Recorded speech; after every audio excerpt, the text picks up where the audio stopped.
Diolch i ni weddio. Diolch i ni ti o Dduw am y fraint unwaith eto gael dod i Gerdyfron i ni cyflwyno'n hamser iddofol. Tyrd i'n plith i ni'n gofyn hyn o trwy enw a ceiddiant i'n harglwydd Iesu Grist. Amen. Croeso'n gwasanaeth ar ôl yr oedfa fe fydd na baned drws nesaf yn y neuadd. Fe fydd na gwrgweddi nos iau yma, sef y trydydd nos iau ym mhob mis, Mawrth 16, hanner awr 7 drws nesaf yn y neuadd. Hefyd, mewn chydig wythnosau, mis Mai y 19, nos iau fydd honno, fyddwn ni'n cynnal noson o Emynau. Ein hoedfa nesaf, prynhawn Sul am hanner awr wedi 3. Ar wrth i'r casgliad gael ei gymryd, gen i aros ar ein heistedd i ganu emyn rhif 71.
Byddwn darlleniad o'r Hen Testament o lyfr Eseia, pennod 43, ac yn dechrau darllen yn adnod 21. Eseia 43, adnod 21. Y bobl hyn aluniais i mi fy hun, fy moliant a fy negant, eithir ni elwais arnaf Jacob, ond blinais arnaf Israel. Ni ddygaist i mi filod o ffrymau, poeth, ac nim hanrydeddaist ath ebyrdd. Ni feraist i ti fy ngwasanaethu ag offrwm, ac nith flinais ag arogl dardd. Ni ffrynaist i mi galamus ag arian, ac nim llenwais a braster dy ebyrdd. Eithir ti a wneithost i mi wasanaethu ath bechodau, blinaist fi ath anwireddau. My fi yw'r hwn a ddelead y gamweddau fy mwyn fy hun, ac ni chofiaf dy bechodau. Dwg ar gof i mi, cyd ddadleuwn, adrodd di fel ydd gyfion heir. Dy dad cyntaf a bechod, a athrawon a wneithant gamwedd i'm herbyn. Am hynny, yr halogais dywysogion y cysygr, ac yr rhoddais Jacob yn ddiofryd beth, ac Israel yn waradwydd. Byddai bendit Duw ar ei air sanctaidd ef. Gyda'ch ni nawr droi at ein harglwydd mewn gweddi. Diolch yn i ti unwaith eto o Dduw am y fraint o cael dod Gerdyfron ac yn llawenhau ein bod yn gallu dod yn hyderus, yn dod fel dy blant, yn dod trwy heiddiannau yr arglwydd Iesu Grist, yr hyn oll a wnaeth ef yn ein lle ni ac ein mwyn ni. I ni yn diolch o Dduw am y groes, am yr fan honno lle deliwyd a'n pechodau, unwaith ac am byth. A ni yn diolch am yr perffeithrwydd hynny sydd yn cael ei osod arnom ni ei gyfiawnder ef o Dduw yn ein gorchuddio ni yn llwyr. Ac felly o Dduw i ni yn diolch ein bod ni yn gallu dod at ti fel rhai sydd trwy Iesu Grist yn blant i ti ac yn gallu dy alw yn dad ac ni'n diolch dy fod ti yn darparu, yn gofalu, yn arwain. Rwy ti'n neud yr hyn oll sydd yn angenrheidiol ar ein cyfer ni ac rwy ti wedi addo ein tywys ni yn ddiogel tan ni'n bod yn cael dy weld wyneb yn wyneb. I ni yn gweddio felly o Dduw a bydde di yn agosau ato ni o'r newydd heddi a byddwn ni yn gallu tystio dy fod ti yma neu'n plith. Gad i ni brofi, gad i ni fedru tystio i hyn o Dduw. I ni'n gwybod dy fod ti yma, ond yn gweddio Dduw y cawn deimlod y bresenoldeb yn ffordd nad i ni wedi deimlo o'r blaen. I ni'n gofyn am y dywalliad o'r ysbryd glân arnom ni. Y bydd na waith nerthol a grymus yn digwydd yma neu'n plith ni ac y bydd yn lledu ar hyd y ddinas ac ar hyd y wlad. I ni yn gweddio bydd i'n rhoi disgwyliadau mawr i ni. Bob tro i ni'n ymgynnull a byddwn ni yn dod â disgwyliadau a byddi di yn gwneud pethau rhyfedd yn ein plith ni. A byddi di yn arwain y neidiau at ti dy hun. A byddi di'n peri a bydd ein bywydau yn fwy sanctaidd ac a byddwn ni ar dan dros y bethau di. A byddi di'n rhoi'r awdurdod i ni wrth i ni siarad. I ni'n gweddio Dduw a byddi di'n harwen ni yn ein gweddio. Ni'n meddwl am yr oedfa nos Iau a byddi di yn bendithio'r oedfa honno a byddi di yn rhoi y gweddio i ni ofyn.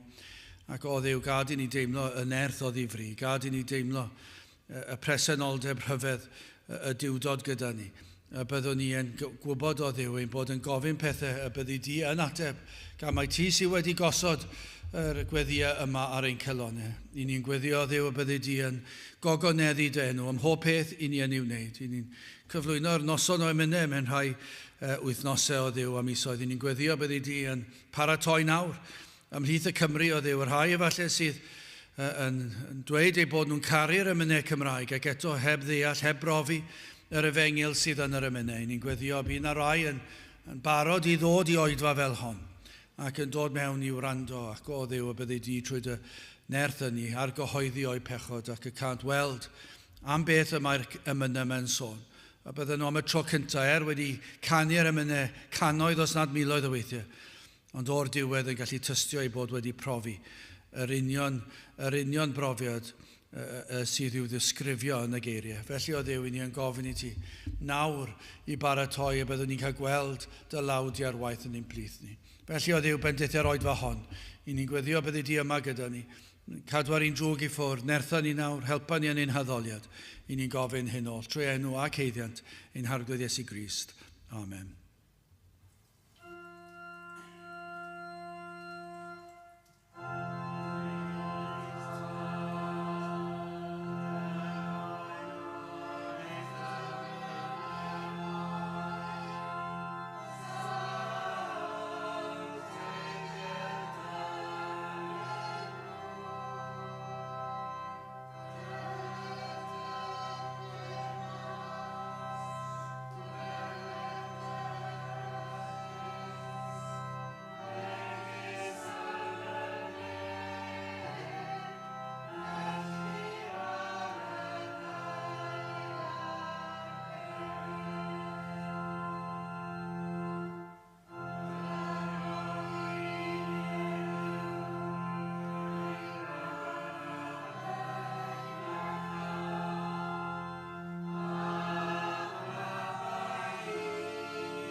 Gadewch ni ganu rhif 227, mi wn fod fy mhrynwr yn fyw am prynodd a thaliad mor ddrud. 227, gen i sefyll i'w chanu.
Byddaf yn testyn o Eseia 43 adnod 25. Eseia 43 adnod 25. Mae fi yw yr hwn a ddileuad y gamweddau fy mwyn fy hun, ac ni chofiaf dy bechodau. Unwaith eto ni'n gweld darn o broffidolaeth Eseia sydd yn llawn o'r Efengyl. Yma ceir darlun rhyfeddol o'r Efengyl ar waith yr egwyddorion o'r Efengyl yma yn glir. I ni'n gweld yr hyn sydd yn wir o ddyn, yn yr chydig adnodau nes i ddarllen ar ddechrau'r oedfa. I ni'n gweld disgrifiad gwych o ddyn, ni'n gweld yr hyn sydd yn wir o Dduw. I ni'n gweld yr hyn ddylse dyn fod, ac i ni'n gweld hyn hefyd y mae Duw yn ei wneud. Ond hefyd, i ni'n gweld trigareddau Duw ar waith mewn modd grymus. Mae'n adnodau rhyfeddol yma. Nid yw yn falle ar un darlleniad, dwi ddim yn gwneud synwyr i rai fel ni. Pan ych chi'n gweld y trefn ar adnodau, chi'n meddwl, wel, dwi hwn yn gwneud unrhyw synwyr. Achos y ffordd i ni'n meddwl, ffordd mae dyn yn meddwl, yn sicr, y modd y mae'r byd yn trin ei gilydd, pan fod dyn wedi torri'r gyfraith ac wedi gwneud rhyw weithred sydd yn gwbl anerbyniol, yn anghywir, yn greulon, falle, pob math o droseddau, i ni'n aml yn gweld yn galw am ryw ddedfryd llym, yn wedig os i ni wedi cael ein effeithio. I chi'n gweld pobl a chi'n gallu dweud, fedrai byth maddau nhw am wneud hyn, a mae rhaid i'r ddedfryd fod mor llym. Hynny yw hyd yn oed i daflu'r allwedd i ffwrdd. Chi'n clywed pobl yn siarad fel yna, chi'n gallu deall, chi'n gweld yr emosiwn, ac maen nhw'n dweud, rhaid cael cyfiawnder, rhaid bod na farn, rhaid bod na gosb, taflwch yr allwedd i ffwrdd. I ganol y môr, fel nad oes modd agor y drws. Dyna sut mae'r byd yn aml yn siarad. Eto gyd, pan maen nhw'n siarad am Dduw, maen nhw'n beirniadu Dduw am ei farn, am ei gyfiawnder. Dwi'n mynd i lot o synwyr.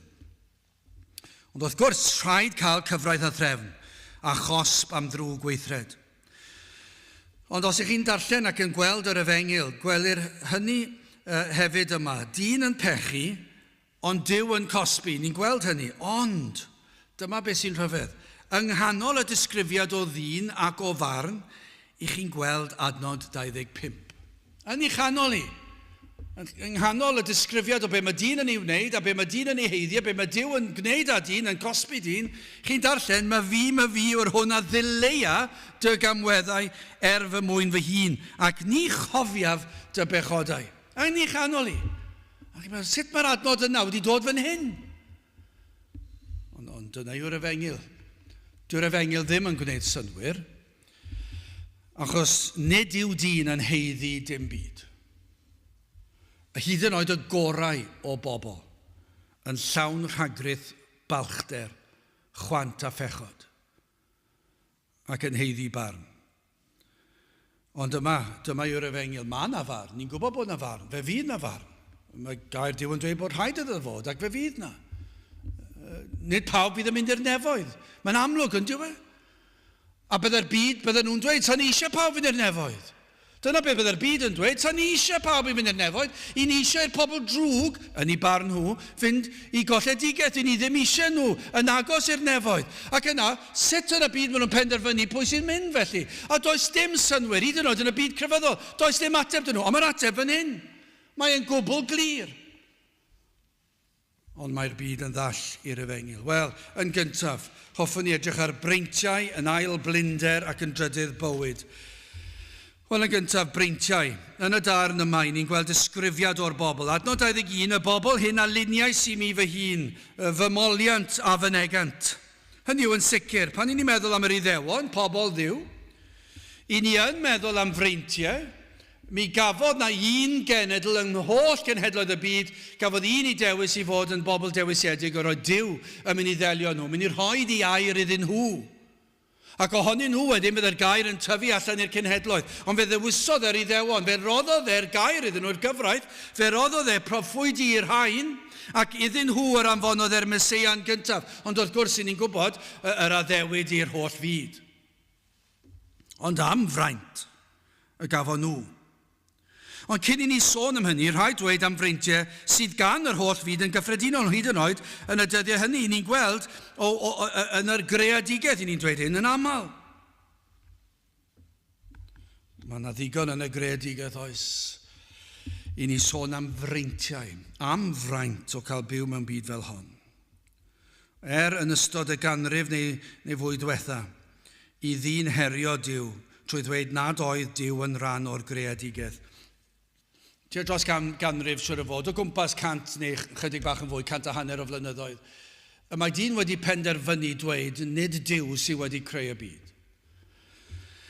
Ac yna, rhywun wedi penderfynu rhywle, wedi penderfynu, oedd na rhyw ddigwyddiad mawr, miliynau, biliynau o flynyddoedd yn ôl, a ffrwydiad anhygol, a popeth yn glanio ar hap a damwain, a chreu byd fel hon. Nawr, mae eisiau cryn dipyn o ffydd i gredu y fath ddatganiad. A yn rhyfedd, ond diwedd sut mae Satan wedi dallu pobl yn ystod yr ganrif diwetha, mae pobl wedi gymryd wedi lyncu fe, yn ei ddysgu fe drwy'r amser, yn yr ysgolion, yn y colegau, yn dysgu'r pethau yma. Cyn dweud mae dyna fel mae hi. Nid Duw sydd wedi gwneud y byd yma, ond rhyw ddigwyddiad, hap a damwain. Ond wrth i chi weld rhyfeddod byd natur, ei brydferthwch, ei fanylder, ei ddarpariaeth, popeth sydd yn y byd, y meddyginiaethau sydd yn y byd. Mae'n anhygol yn diwedd. Chi'n gallu ffeindio pob math o bethau ar draws y byd sydd yn yno i helpu afiechydon. Mae Duw wedi darparu'r cyfan. Dyna hap a damwain oedd y ffrwydrad, bod yr hap a damwain yma wedi glanio a wedi creu byd fel hon, a'r holl greaduriaid sydd gyda pwrpas, pob un o'n nhw gyda pwrpas, a pob dim a phwrpas, pob planhigyn a phwrpas, pob blodyn, pob coeden, pob peth, a popeth yn y corff ddynol a phwrpas. Mae'n anhygol, mae'n hap a damwain oedd e, ond mae'r holl greadigaeth, a wedyn yn hwnna i gyd, chi'n gallu teithio'r byd a mynd i'r coedwigoedd, a fe fyddwch chi'n ffeindio rhyw planhigyn bach sydd yn gallu cynhyrchu rhyw feddyginiaeth sydd yn cael gwared a rhyw afiechyd sydd ddim yn bodoli to. Mae'n anhygoel yn dweud. A fiechyd sydd heb datblygu eto I ladd lot o bobl, mae na feddiginiaeth yn y byd yma. Dyna'r gredigedd I ni byw ynddi. A dwi ddim yn wyddonydd. A dwi'n gallu deall hwnna. O'n I ddim yn dda mewn gwyddoniaeth. O'n I ddim yn deall y pwnc. O'n I eisiau, ond o'n I ddim yn ddigon clyfar I ddeall yr holl bethau yma. Ond os ddim eisiau bod yn wyddonydd, mae'r gwyddonwyr sydd yn deall sydd yn Gristnogion yn wir yn gallu mwynhau'r peth. Yn gweld rhyfeddod creadigedd Duw. Fod popeth yma yn ei le. Am fraint o cael byw mewn byd fel hon. Rhufeiniad 1:20. Canis ei anweledig bethau ef creadigaeth y byd wrth ei hystyried yn y pethau a wnaed, a welir yn amlwg, sef ei jagwyddol allu ef a'i ddiwdod, hyd onid ydynt yn ddiesgus. Does dim esgus gan y pobl sydd yn cael ei galw yn ddigapel. Y di-grefydd yma nhw'n ddiesgus. Does dim esgus gan nhw. Mae'r byd yma mor hyfeddol. Y mae'n gweiddi mas pa mor fawr yw Duw. Am fraint I bobl digapel I cael byw mewn byd fel hon. Ond am fraint cafodd y byd trwy'r gair a ddaeth yn wreiddiol i'r Iddewon. Mae hwn yn fraint arall y mae'r byd wedi cael bod Duw wedi dewis pobl yr Iddewon a wedi rhoi ei air iddyn nhw. Ac o'r gair yna, o'r bobl yna, fydd yn cael ei ledeini ar draws y byd i'r cenhedloedd. Meddwl nôl am Pentecost. I ni'n meddwl am yr hanesion. Ar addewidion yn yr Hen Testament yn dweud bod hwnna'n mynd I ddigwydd. Edrychwch yn yr Hen Testament, mae'n dweud. Mae'r gair yn dod i'r Iddewon am fraint y cawson nhw. Ond oedd hefyd yn dweud, ond fe fydd yn mynd i'r cenhedloedd. I'r holl fyd. Am fraint i'r byd. Bod Duw wedi siarad â ni, mae wedi egluro I ni'n blwmp ac yn blaen, yn gwbl eglir, yn ddi ac yn wyn yn ei air, trwy ei broffwydi, a trwy'r blynyddoedd mae'r gair wedi cael ei chyhoeddi am fraint. Mae'r addewidion yna, mae'r canllawiau yna, mae'r gorchmynion yna. Mae wedi rhoi ei bresenoldeb hefyd I ni. Pan yn meddwl am yr hyn oll y cafodd yr Iddewon, y dynion diwiol anfonod Duw atynt. Chmygwch nabod Eseia a Jeremia, dychmygwch bod chi'n nabod nhw, ydych chi'n magu gyda nhw. A chi'n gweld llaw Duw ar waith yn ei bywyd nhw. Falle'n byw drws nesaf iddyn nhw. Ac yn gweld nhw wrth I mynd ac yn cyhoeddi, ac chi'n gweld llaw Duw ar waith yn ei bywyd nhw, ac yn gweld yr nerth o Duw di'r rhoi iddyn nhw gyhoeddi'r gair, yng nghanol yr holl erledigedd yr gwrthwynebiad, a'r pobl Dduw yn troi cefn, ac ar fraint o cael nhw yn ei plith nhw.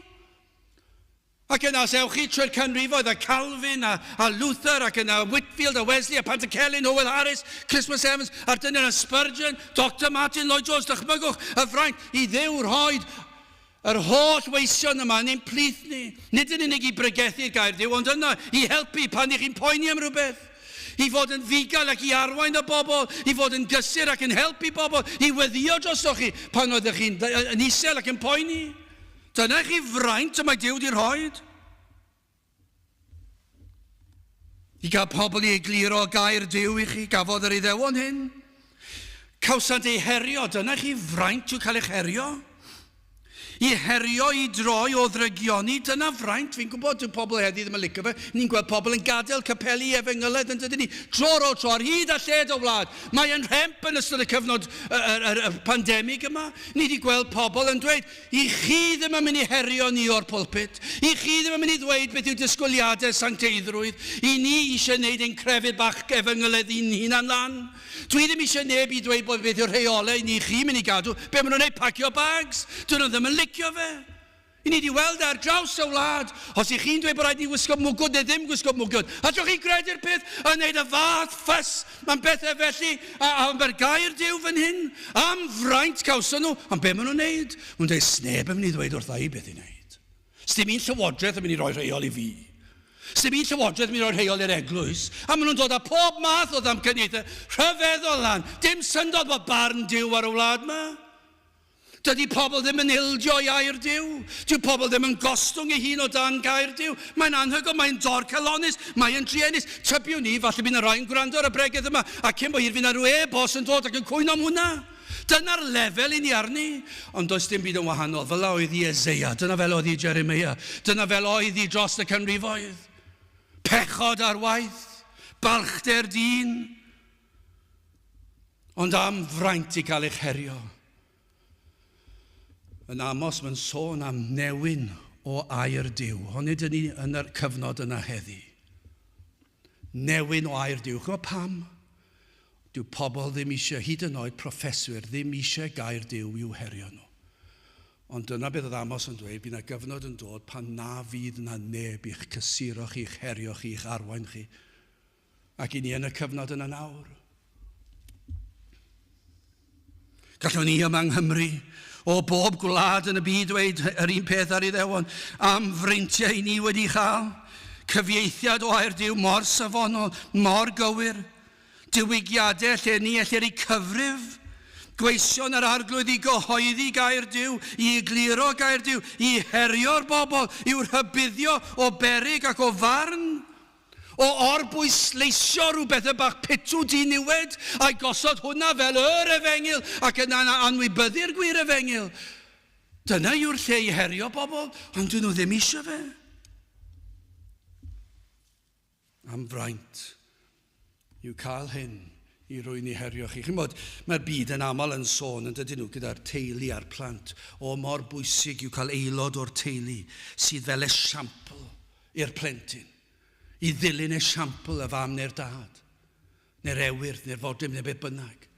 O, mae angen pobl fel hyn o fewn cymdeithas. Rhywun i'r plentyn edrych lan o fewn y teulu.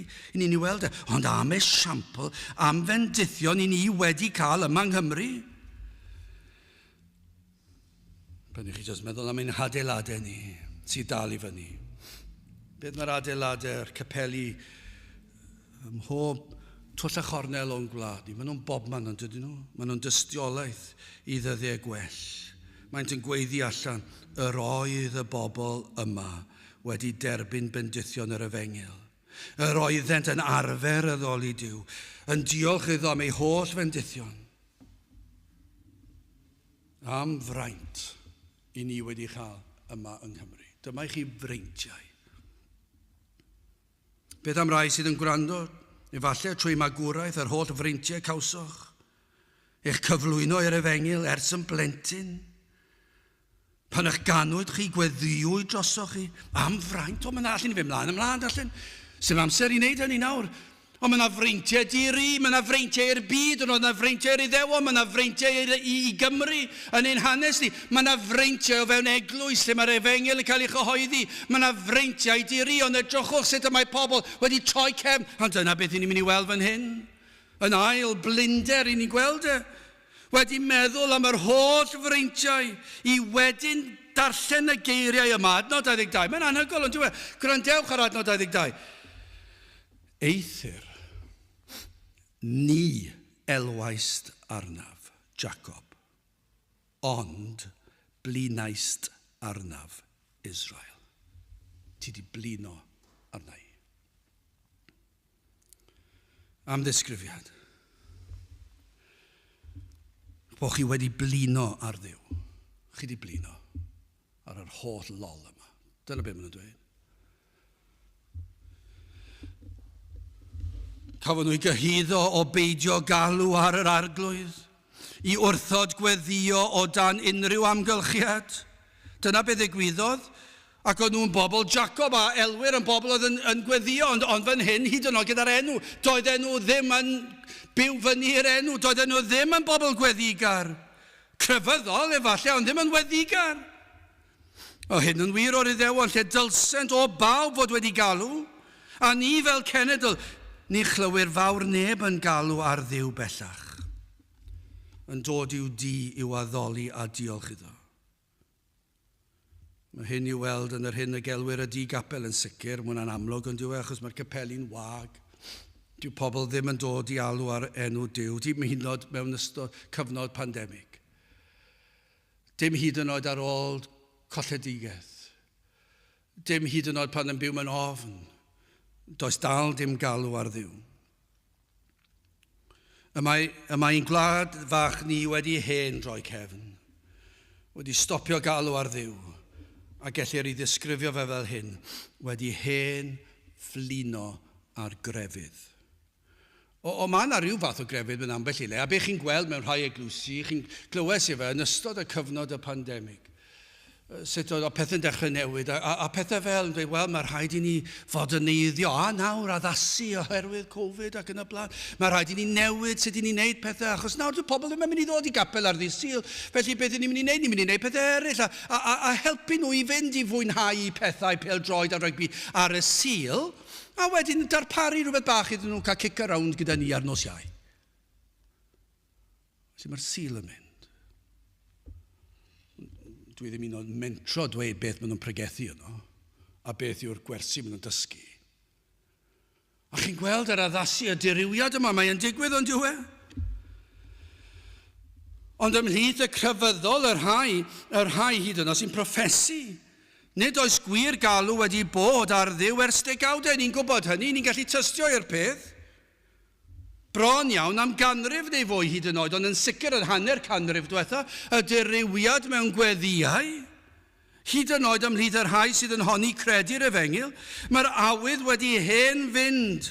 Os oes na weddio, fe fydd na weddio rhyw fath o eiriau a dod o rhyw rhestr siopa ac yn gallu dweud, mae eisiau hwn a'r llall, a dwi eisiau hwn a dwi eisiau llall, a ni'n cofio am rhywbeth sy'n digwydd lawr fyna, ond os dim brwydro gyda Duw, o Dduw ti'r lawr, mae hwnna wedi hen fynd. Mae hwnna wedi mynd, a mae hwnna'n rhyfedd, mae'n od i wneud hynny, mae hwnna'n eithafo.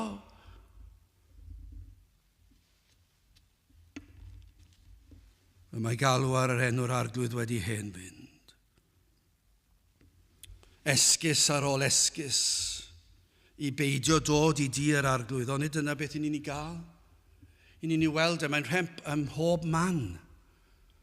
Mae ym mhob man.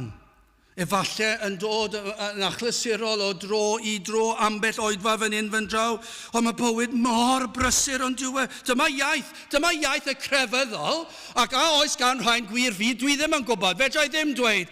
Beth sydd yn od yw, yn ôl gair diw, byddwn ni'n dweud na, ond falle bod na, bod wedi pylu a bod na gwrthgiliad wedi bod.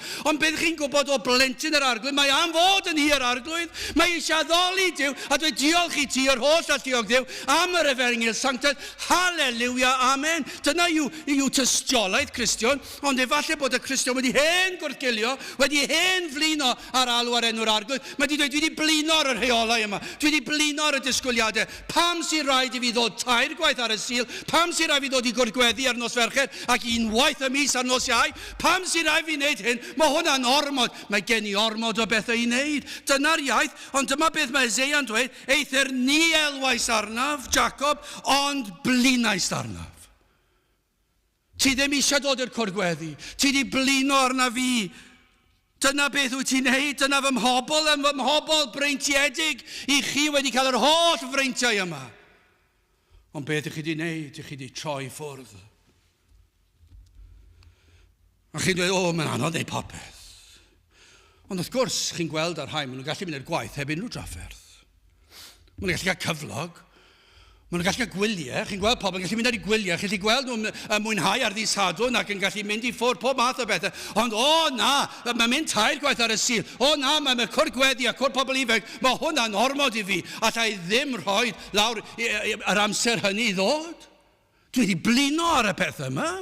Mae gen i flaenoriaethau eraill. Mae'n un o'n fy mlaenoriaethau fi.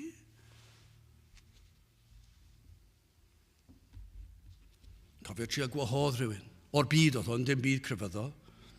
Ond yn anffodus, mae hwn yn debyg iawn i'r crefyddol, y proffeswyr. Cofio gofyn i'r rhywun i ddod i oedfa. Oedfa bregethu, oedd gyda ni oedfa bregethu nos Lun, nos Mawrth, nos Fercher, nos Iau, nos Wener a nos Sadwrn ac yn ar Sul. 8 nos o bregethu'r Efengyl. Dwi ddim yn cofio'r drefn, ond roedd e'n mynd rhywbeth fel hyn. Fedra i ddim dod nos Lun, achos mae rygbi'r mab. Fedra i ddim dod nos Fawrth, y mae gwersi dawns y ferch. Mae nos Fercher yn anodd, achos maen nhw'n merlota. Mae nos Iau yn cael gwersi nofio, mae'r ddoi mynd â'i gilydd i gwersi nofio. Ar nos Wener, mae'r gŵr yn mynd mas am beint neu ddoi a chwarae snwcer gyda'i ffrindiau fe. Ac ar nos Sadwrn, dwi'n mynd allan dar merched. Ac ar ddi Sul, mae'r rhaid i ni cael diwrnod i'r teulu di Sul.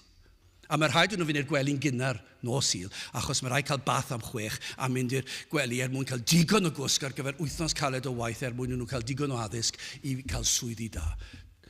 Nawr, darn bach ola, ni ddywedwyd hynny. Hwna oedd fy nychymig i. Ond oedd pob peth arall wedi cael ei ddweud. Methes i gael nhw ddod i un oedfa. Dim un oedfa. Ar hwnna yn y byd. Ond i ni ddim bell o hynny, o proffeswyr i ni'n ei weld e. Dwi wedi blino ar hwn, ni alwant ar yr arglwydd, ni nes i ddim gweddio, nes i ddim dod i'r cwrgweddi, sa'n cofio pryd es i'r cwrgweddi diwetha.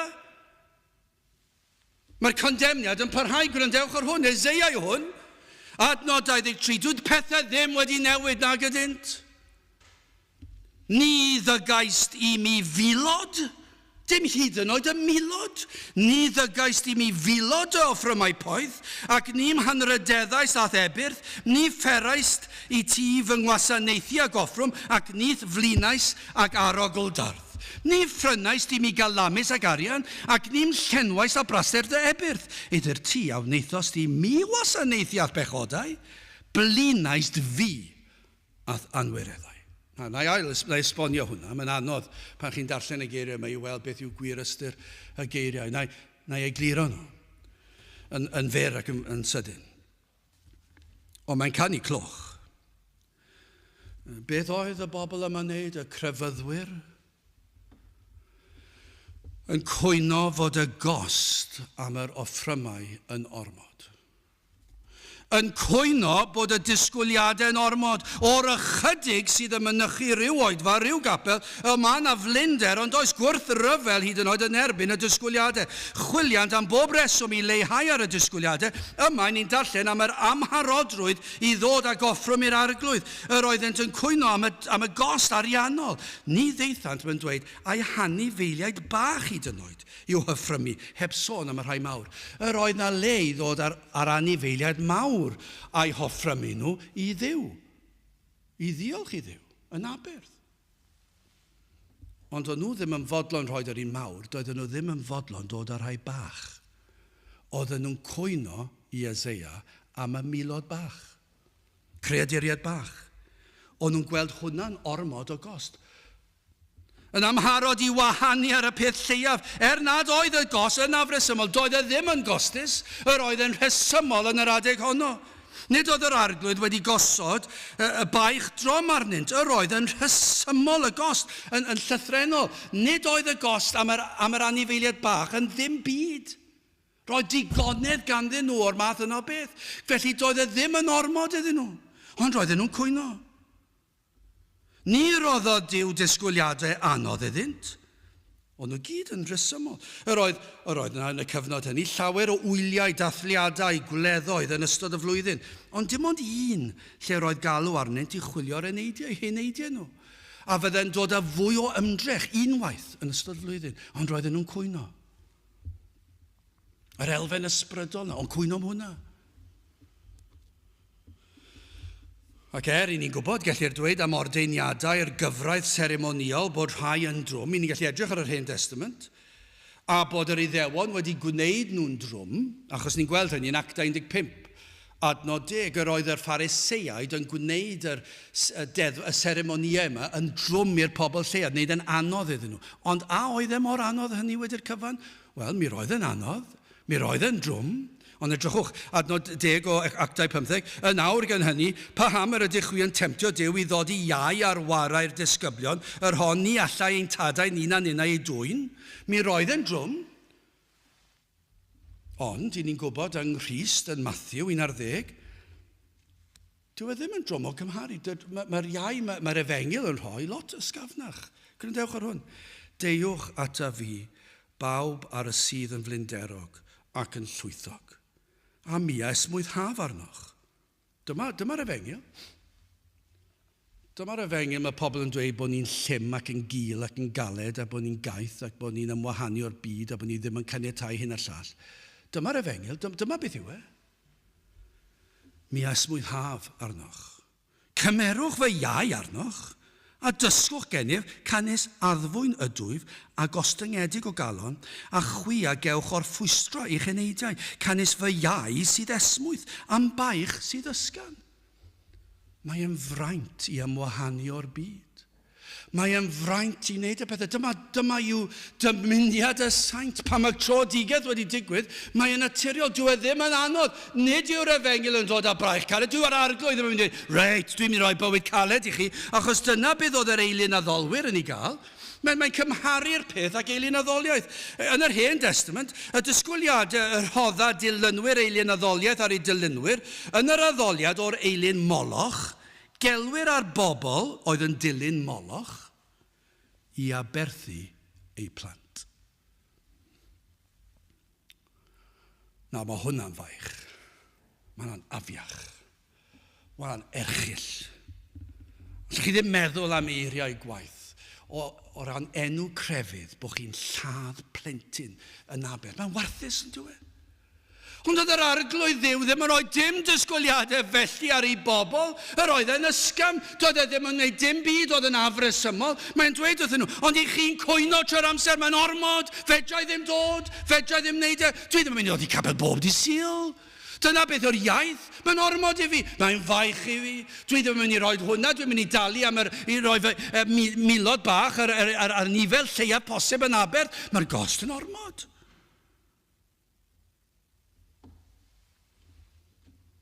Yr oedden nhw'n blino a chwyno.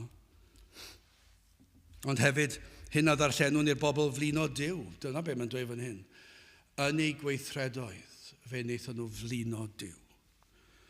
Ni ffrynais di mi gylamus ag arian, ac ni'm llenwais a braster dy ebyrth. Eithir, ti a wneithos di mi wasanaethu ath bechodau. Blinaist fi ath anwireddau. Ma'ch bywydau chi, ma'ch herio chi, ma'ch gwrthryfel chi wedi fy mlino fi. Yr anifyddod yma. Sawl un a welsom dros y blynyddoedd a wel yr efengil fel rhywbeth caeth. Ni wedi weld edo. Maen nhw wedi dod a maen nhw wedi mynd.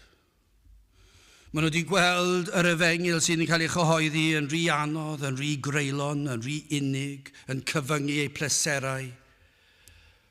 Pan maen nhw wedi dod i sylweddoli beth sydd yn cael ei chyhoeddi, ac o'r diwedd maen nhw wedi gwrando ac wedi deall rhywbeth ac yn meddwl, dwi ddim yn licio hwn, achos mae hwnna'n golygu fedrai ddim wneud hyn, neu'r llall. Ond dwi eisiau wneud hyn a'r llall. A pwy i chi ddweud wrthai i beidio gwneud hyn a'r llall, ac felly yma nhw'n mynd. Dyn nhw ddim eisiau'r efengil. Edrychant ar yr efengil fel rhywbeth sydd yn ei hatal rhag mwynhau pleserau'r byd, blinant, gwelant, yn afresymol. Ond ydyn nhw'n gweld yn afresymol? Mae'r byd yn gweld maen nhw'n edrych arnoch chi fel bod chi'n dod o ryw blaned arall. Maen nhw'n meddwl bod yn afresymol i ddweud, na ddyle y gŵr a dyn a menyw byw gyda gilydd cyn priodi. Mae hwnna di hen fynd. Mae hwnna di mynd i Abergofiant.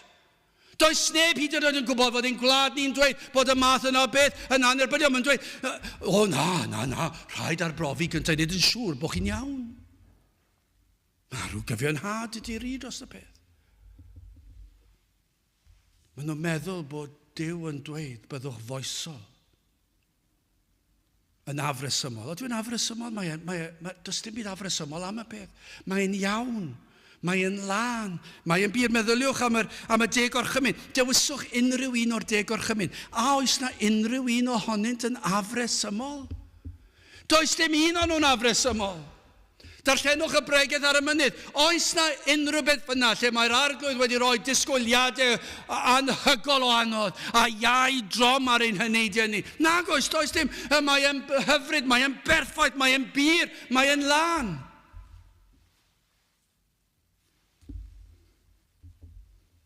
Ond dyna'r broblem da'r efengil.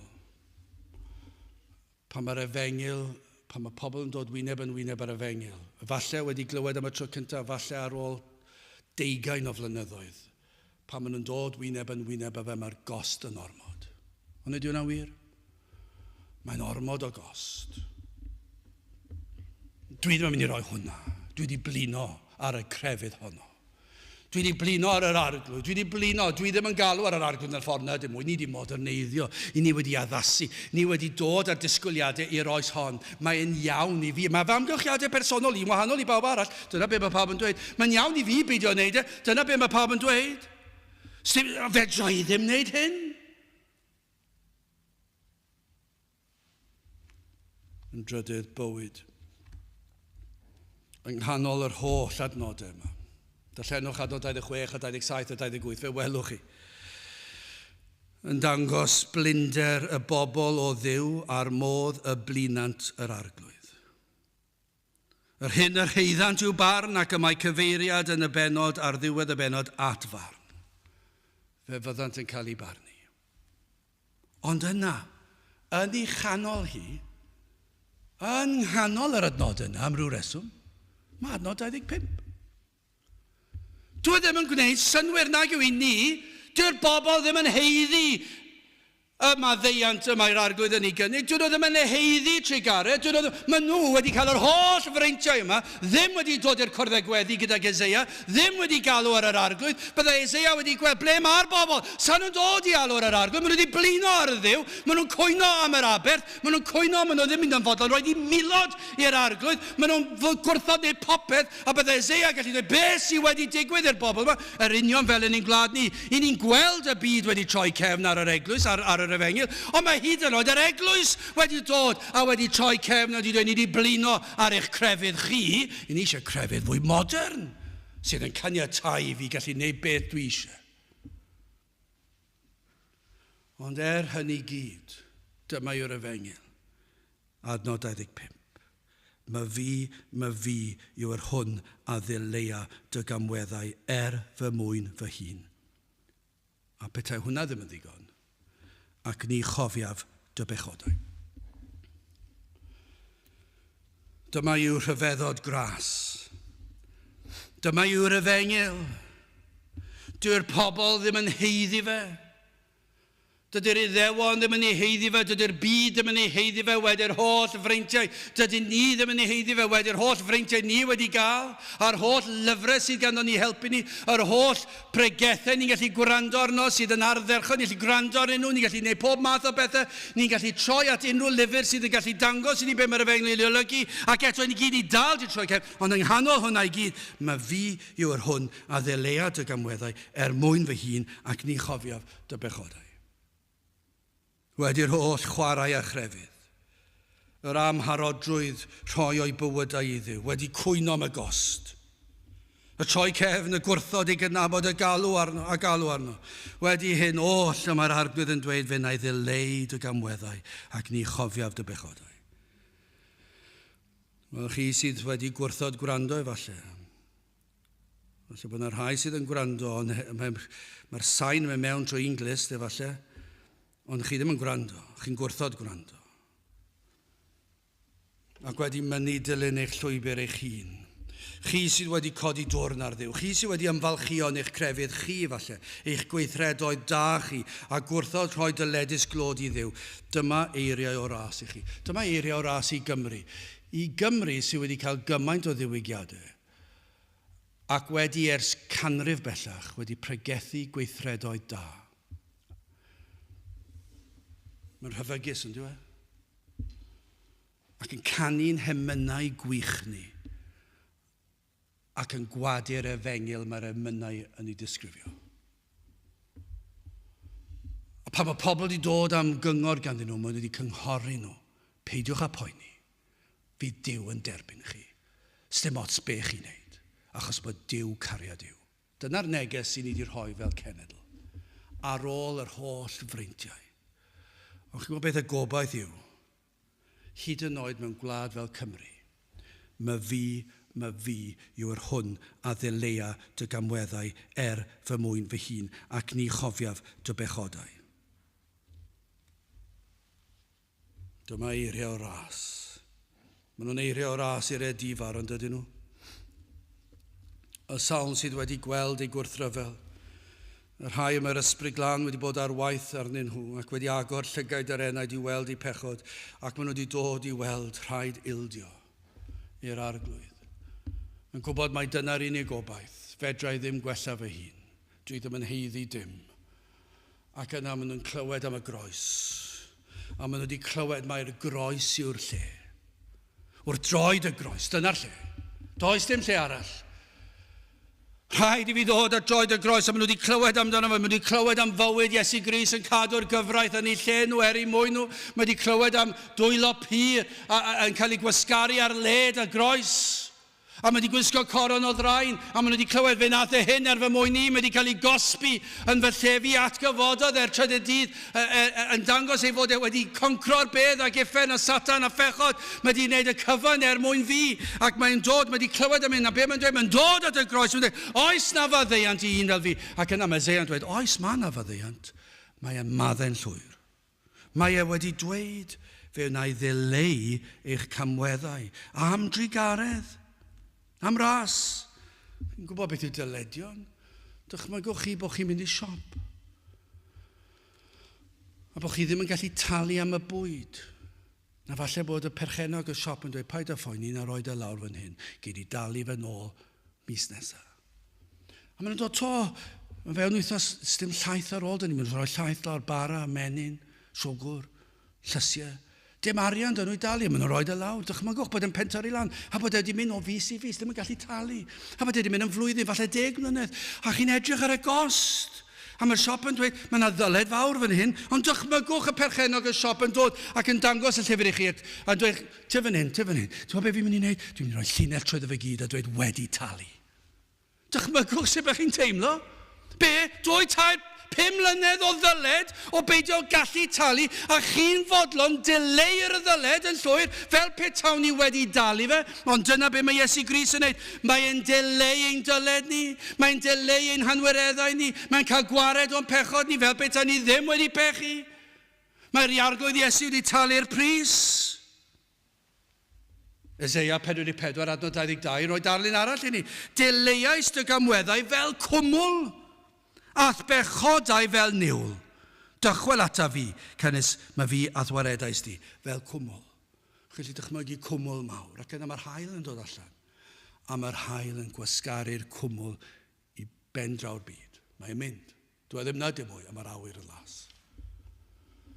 Dyna yw'r efengil, dyna yw'r addewid. Dewch a'ch pechodau a droed y groes, a fe na I ddileu eich anwireddau chi.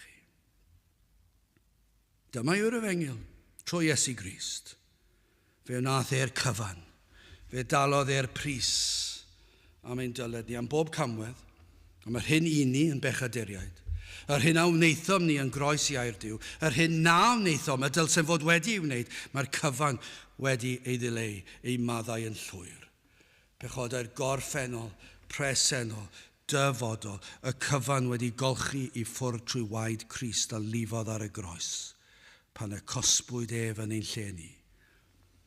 Ond hefyd mae'n dweud, ni fydda fy ni cofio, fydda ni anghofio, bydda nhw'n mynd, ni chofiaf dy bechodau. Be mae hwnna'n golygu? Mae'n dweud, os yw'r arglwydd yn dweud fydda I ddim yn ei cofio nhw, mae'n golygu fydda I ddim yn ei cofio nhw hyd tragwyddoldeb. Fi ddim diwrnod yn dod, dwi'n cofio rhywbeth wedes di, na, mae'r cyfan wedi dileu. Wedi maddau'n llwyr. Dyna yw'r efengil, dyna beth oedd Eseia yn dweud. Yng nghanol y tristwch, yr holl freintiau oedd y bobl di gael, ac fe wnaethon nhw ddechrau blino ar yr arglwydd, a gwrthod galw ar ei enw. Troi cefn arno, chwarae crefydd, digon i'w lleddfu cydwybod nhw am gyfnod bach, rhoi rhyw yswiriant bach dros dro. Fe ddoi fan hyn fan draw, pan dwi'n gallu rhoi'r amser. Achos mae pethau pwysicach gen I. Lle chi dychmygu sut oedd Eseia'n teimlo, ond yna oedd yr arglwydd roi gair iddo fe. Yng nghanol hyn I gyd, fe fydd na farn. Ond os ych chi'n edi farhau, fe fydd na faddeuant. Felly dewch at Grist, achos ar y ddewyd yw hwn. Os ych chi'n teimlo'n flinderog ac yn llwythog, os ych chi'n teimlo'n bryderus am eich enaid, yr ateb yw hwn. Mae fi yw'r hwn a ddeleia dy gamweddau, fy mwyn fy hun, ac ni chofiaf dy bechodau. Gadewch I ni weddio. O Dduw, I ni yn diolch I ti am yr arglwydd Iesu Grist. Yn diolch am yr efengil, am y neges, y newyddion da yma. fod modd hyd yn oed yng nghanol ein holl wrthryfel a'n troi cefn, anghrediniaeth y cyfan, bod maddeuant i'w gael.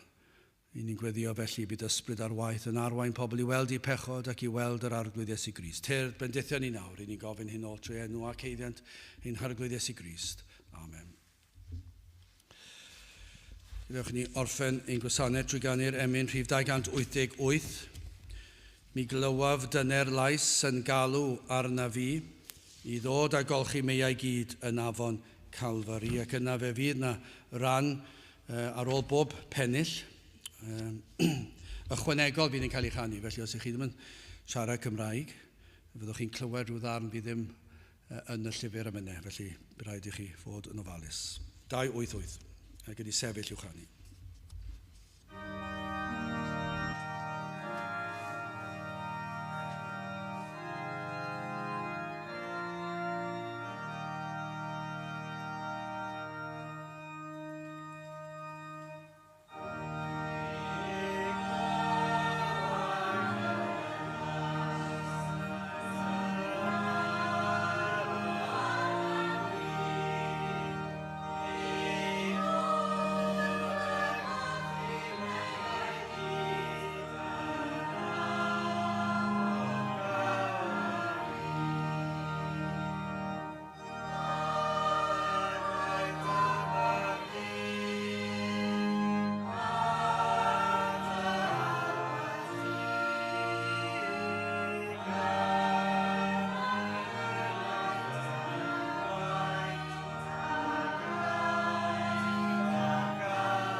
A nawr bydd ydi ras ein harglwydd Iesu Grist a chariad Duw a chymdeithas yr ysbryd glân fod gyda chwi oll hyd byth. Amen.